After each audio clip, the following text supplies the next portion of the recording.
Hello दोस्तों, कैसे हैं आप। आज हम गणित का number and number system topic को पढ़ेंगे। वजह, जितना भी गणित आप पढ़ते हैं उसका बेस ही नंबर सिस्टम है। अगर आपका नंबर सिस्टम ही वीक है तो आप गणित में कुछ भी नहीं कर पाएंगे। तो ध्यान देते हैं सबसे पहले नंबर एंड नंबर सिस्टम पर। और सबसे बड़ी बात, एक चीज मैं आपको बताना चाहता हूं कि YouTube पर बहुत सारे वीडियोस आपको मिलेंगे संख्या पद्धति या नंबर सिस्टम के ऊपर, लेकिन वो सब आपको कक्षा 10 या उससे ऊपर की जो परीक्षाएं होती हैं उनके लिए ही तैयारी कराएंगे, जिससे कि आप यदि नवोदय या NTSC या किसी ऐसे एग्जाम को देना चाह रहे हैं जो 10वीं कक्षा से नीचे का है, उसके लिए YouTube पर वीडियो बहुत कम है या है ही नहीं। तो हम आज बेसिक सीखेंगे जो कक्षा 5 और 6 के स्तर तक के बच्चों को आना चाहिए, नंबर और नंबर सिस्टम। सबसे पहले मैं आपको यह बताना चाहता हूं कि नंबर हमारी जिंदगी में सबसे ज्यादा इंपॉर्टेंट रोल प्ले करते हैं। कैसे? आपके फादर की गाड़ी का नंबर क्या है? सपोज कीजिए 3739 आपकी फादर की गाड़ी है, स्कूटर का नंबर है, तो ये नंबर आपकी गाड़ी का यूनिक नंबर है। इसी तरीके से आपके घर का नंबर होगा, इसी तरीके से आपके फादर का मोबाइल नंबर होगा। ये सारे नंबर हमारी जिंदगी में कहीं ना कहीं इंपॉर्टेंट रोल प्ले करते हैं। तो आप नंबरों से बड़े अच्छे तरीके से वाकिफ हैं, आपको पता है नंबर्स क्या होते हैं, लेकिन हम उनको सीखेंगे कि नंबर बनते कैसे हैं। तो सबसे पहले अगर नंबर सिस्टम की कोई चीज आपको जाननी चाहिए तो वो है अंक। अंक मतलब डिजिट। अब ये अंक क्या होते हैं?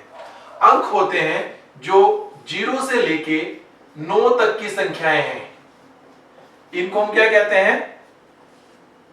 अंक। ये डिजिट है, ये 10 डिजिट है। इन्हीं 10 डिजिट से मिलकर पूरा नंबर सिस्टम बनता है।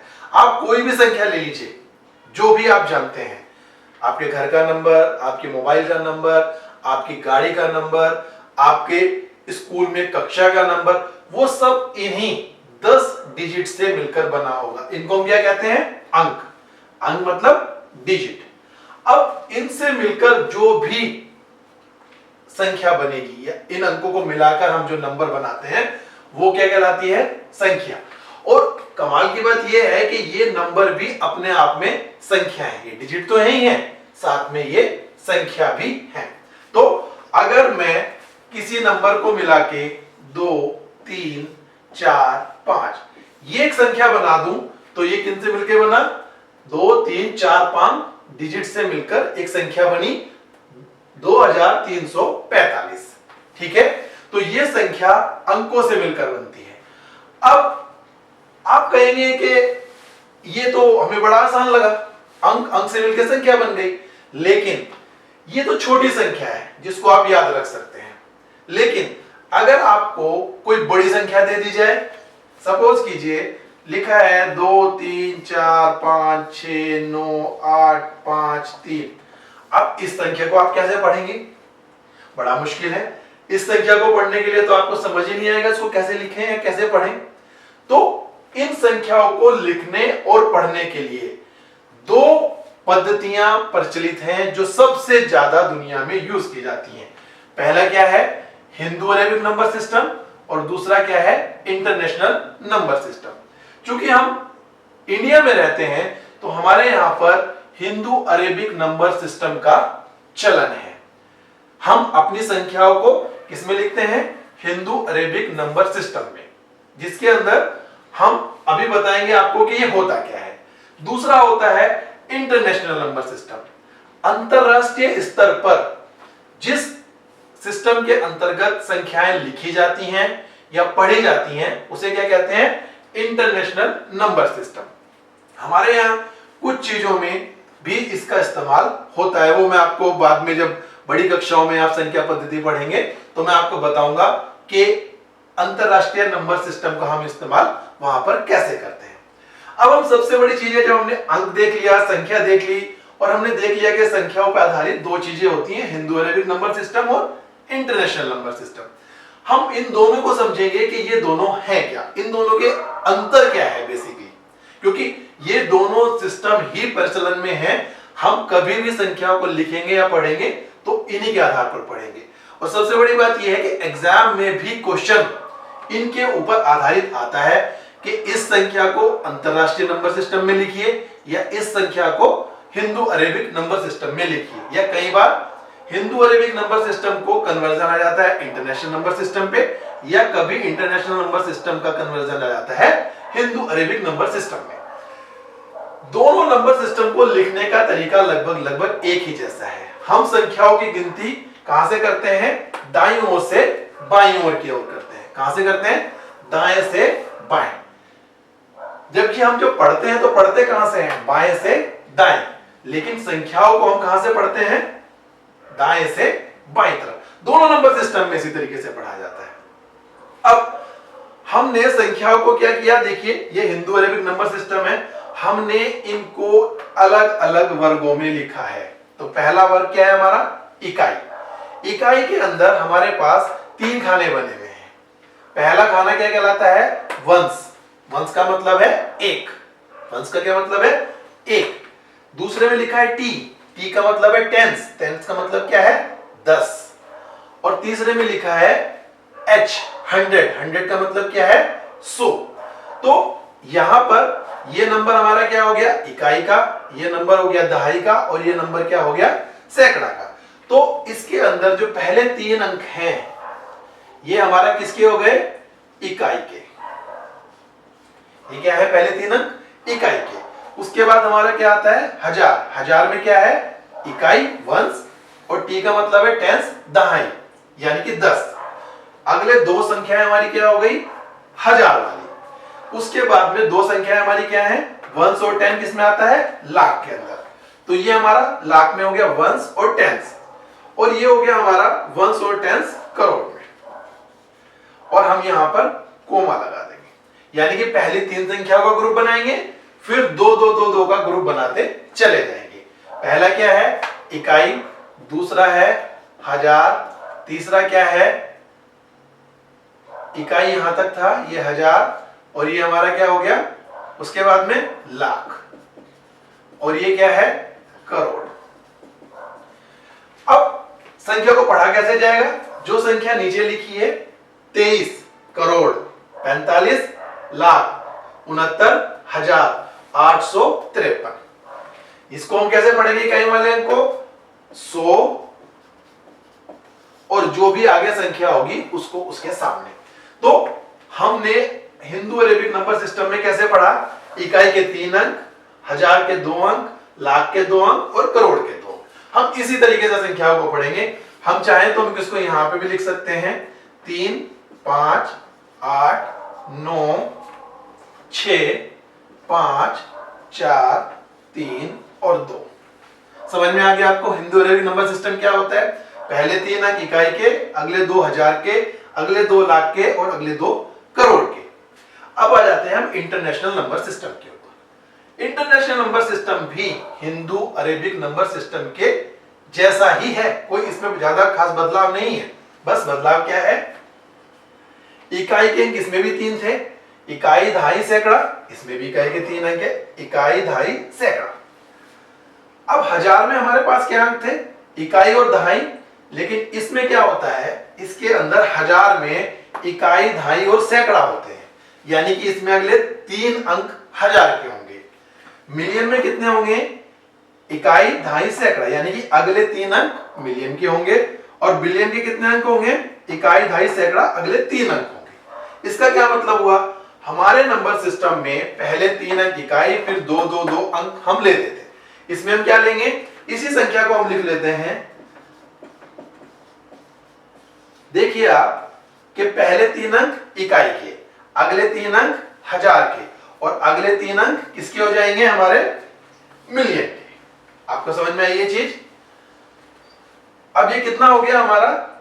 234 मिलियन 698 हजार और 853 नंबर। समझ में आया आपको? इतना मिलियन ये 1000 मतलब 1000 और 853 ये 100 और ये 53।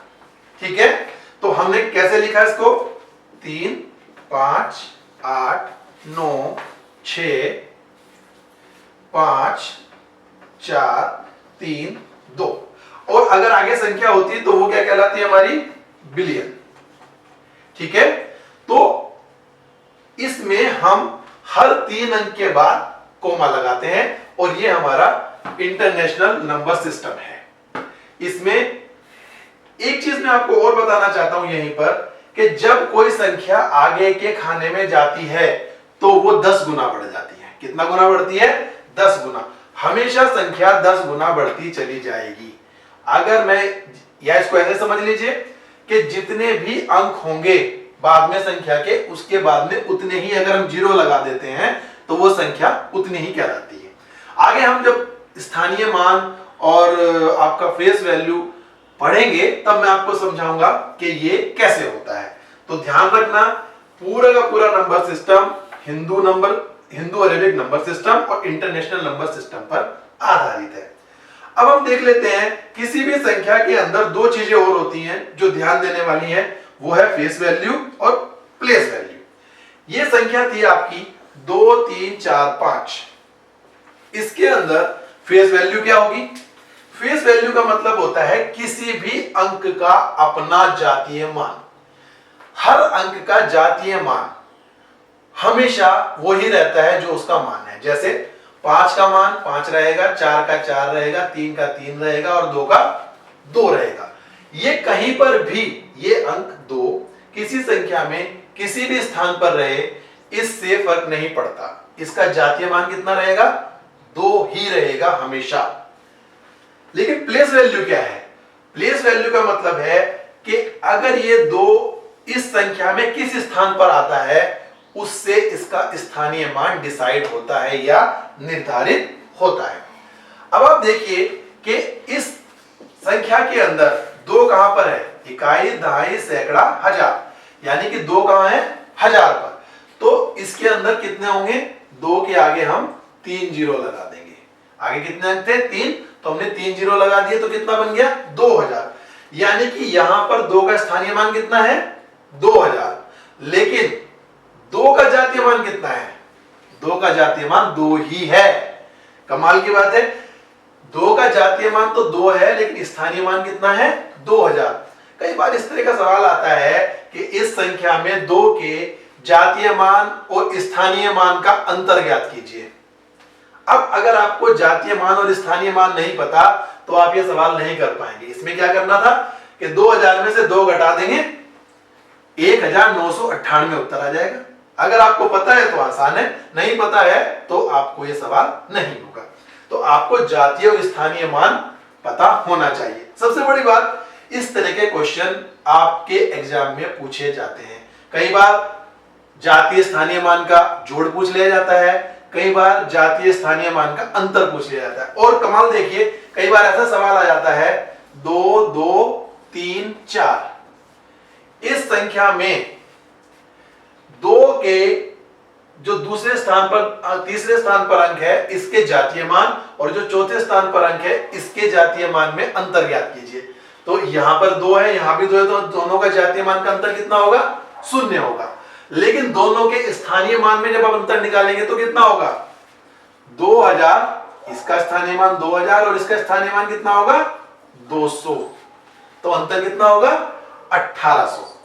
तो इस तरह के सवाल आपसे पूछे जाते हैं, तो आपको जातीय और स्थानीय मान के बारे में पूर्ण जानकारी होनी चाहिए। अब हम कक्षा 5, 6, 7 के आधार पर कुछ और चीजों को जान लेते हैं। संख्याएं, प्राकृत संख्या क्या होती है? कई बार क्वेश्चन में आपको लिखा मिल जाएगा प्राकृत संख्या। प्राकृत संख्या क्या होती है? जिन संख्याओं से गिनती की जा सके उन्हें प्राकृत संख्या कहते हैं। अगर इसमें से 0 हटा दें और 1 से लेके जहां तक भी आप संख्या गिन सकते हैं वो सब कितनी कहलाएंगी? प्राकृत संख्या। क्योंकि 0 कोई गिनने वाली संख्या नहीं है। 0 से आप कोई गिनती नहीं कर सकते। 0 का क्या मतलब होता है? 0 का मतलब होता है नथिंग। नथिंग मतलब कुछ नहीं, शून्य, 0। तो आपने 0 हटा दिया, बाकी जितनी भी संख्याएं बचती हैं, जो भी आप सोच सकते हो, वो सब कितनी हैं? प्राकृत संख्याएं। दूसरा है संपूर्ण संख्याएं। संपूर्ण संख्याएं मतलब होल नंबर। होल नंबर क्या है? यदि प्राकृत संख्याओं में जीरो जोड़ दिया जाए, मतलब हम अगर जीरो को भी संख्या मान लें, तो ये सब क्या कहलाएंगी? पूर्ण संख्या कहलाएंगी या संपूर्ण संख्या कहलाएंगी, होल नंबर कहलाएगा। इन दोनों को भी आपको जानकारी होनी चाहिए कि प्राकृत संख्या और संपूर्ण संख्याएं क्या हैं। क्वेश्चन संख्या पत्ती पे जो आएगा, आपको इन तीन चीजों के बारे में भी जानकारी होनी चाहिए। क्या? सम संख्याएं। आपके नंबर सिस्टम के अंदर जितनी भी संख्याएं 2 से विभाजित होती हैं, 2, 4, 6, 8, 10, 12, 14, 16, 18, जो भी 2 से विभाजित होती हैं, वो सारी संख्या क्या कहलाती हैं? सम संख्याएं। सम मतलब इवन नंबर। इवन नंबर क्या है? डिविजिबल बाय 2, तो इवन नंबर है। और जो संख्याएं 2 से विभाजित नहीं होती, वो क्या कहलाती हैं? विषम संख्याएं। विषम मतलब ओड नंबर। 1, 3, 4, 5, 7, 9, जहां तक भी आप गिन सकें, ये सब विषम संख्याएं कहलाती हैं। सम संख्या और विषम संख्याओं पर आधारित सवाल भी आते हैं। जब हम प्रैक्टिस करेंगे क्वेश्चंस की, तब मैं आपको बताऊंगा कि इन पर किस तरह के सवाल पूछे जाते हैं। तीसरा है अभाज्य संख्याएं, प्राइम नंबर्स। आप देखेंगे इनके अंदर नंबर सिस्टम में कुछ संख्याएं ऐसी होती हैं जो अपने अलावा किसी से विभाजित नहीं होती, या वो 1 से विभाजित होंगी या स्वयं से विभाजित होंगी। जैसे 3 को आप किसी से विभाजित नहीं कर सकते, या तो 1 से विभाजित होगी या 3 से। 5, 7, और 7 के बाद कौन सी संख्या आएगी? 11। 11 ऐसी संख्या है जो अपने से विभाजित होगी या 1 से विभाजित होगी। ऐसे 13, 17, इस तरीके से ये संख्याएं बढ़ती चली जाती है। इनको हम क्या कहते हैं? अभाज्य संख्याएं, प्राइम नंबर्स। ध्यान रखना, इवन नंबर, ओड नंबर और प्राइम नंबर, इन पर आधारित बहुत सारे प्रश्न आपको पूछे जाएंगे, तो आपको इनका बहुत अच्छे से अध्ययन करना है। प्रैक्टिस में हम इन सब की अच्छे से प्रैक्टिस करेंगे। 4 चीजें इनके ऑपरेशंस होते हैं, वो क्या क्या है? जोड़, घटा, गुणा, भाग। ये आपको अच्छे से आता है, मुझे पता है। आप जोड़ना भी जानते हैं, आप घटाना भी जानते हैं, आप गुणा करना भी जानते हैं, आप भाग करना भी जानते हैं। तो आपको जोड़, घटा, गुणा, भाग का अभ्यास करना है। जोड़ कैसे आप जल्दी जल्दी कर सकते हैं ट्रिक से, वो आपको देखना है। घटा कैसे कर सकते हैं, गुणा कैसे कर सकते हैं, और भाग कैसे करना है, ये सब चीजें आपको आनी चाहिए। ये आपका कंप्लीट नंबर सिस्टम है जिस पर आधारित आपके नवोदय में प्रश्न पूछे जाएंगे।